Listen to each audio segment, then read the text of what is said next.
بسم الله الرحمن الرحیم. السلام علیکم ورحمت الله وبرکاته.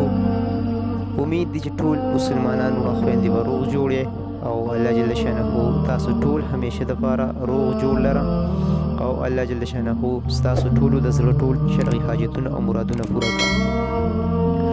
زما عزتمندو مسلمانانو خویندو، نن درته یوه ډېره اسانه دعا هیمه، ډېره زیاته اسانه ده، تقریبا د 2-3 سکندو ده او حدیث شریف کې راځي وایي څوک چې د ماسخوتنې د اوده کېدو په وخت دا کلمات 3 وارې ووایي نو الله جل شانه د هغه ټول ګناهونه معاف کړي، اگر که د سمندر د زګ برابر ولې نه وي. زه تاسو ته دا دعا ښیم.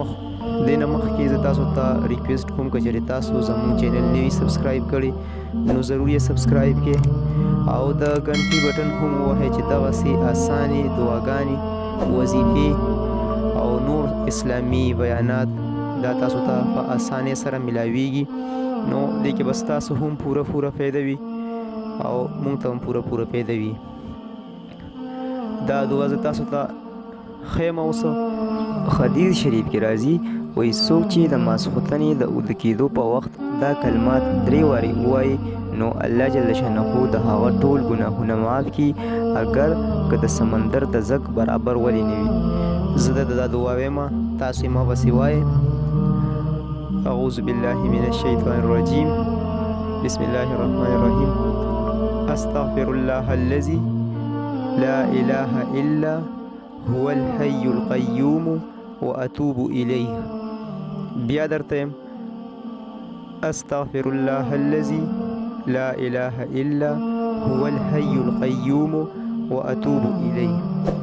دا تقریبا د 3-4 سکندو چې زیات نه زیاتي په مزه یې وایي نو د 4-3 سکندو یو دعا د وظیفه ده، خو الله جل شانه په دې ډېر لوی انعام ورکوي او حدیث مفهوم دی چې څوک دا کلمات 3 وارې ووایي نو الله جل شانه د هغه ټول ګناهونه معاف کړي.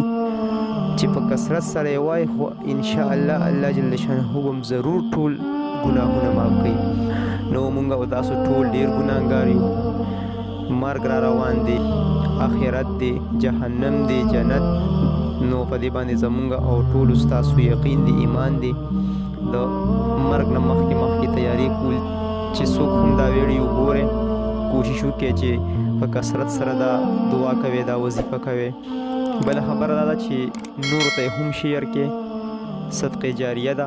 هغوی که عموم دا دعا وکړي، وظیفه وکړي نو د هغوی چې څومره ثواب کیږي او ګناهونه یې معاف کیږي نو هغومره به الله ستاسو هم په عملنامه کې ثواب لیکي. بس دا زموږ د نن ورځې یو دعا وه د 3-4 سکندو. انشاءالله په بله ویډیو کې بیا ملاقات کوو. په خپلو دعاګانو کې مې یاد ساتئ. جزاکم الله خیرا کثیر.